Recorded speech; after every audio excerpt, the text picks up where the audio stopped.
Sen git. Git kaç kurtar kendini Fatih. Bırak beni burada. Git git.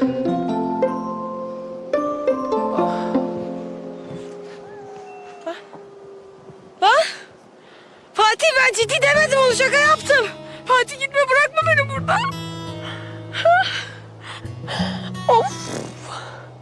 Ördek herif. Hepiniz aynısınız zaten. Başınız sıkışınca kaçarsınız. Bir de bana güvenebilirsin diyordu. At sen de at bir tekme. At hiçbir şey hissetmiyorum zaten soğuktan. Ne oldu? Ne geldi? Ağır mı geldi söylediklerim ha? Bir de kucakladı filan. Zeynep. Ne? Sus ve bak.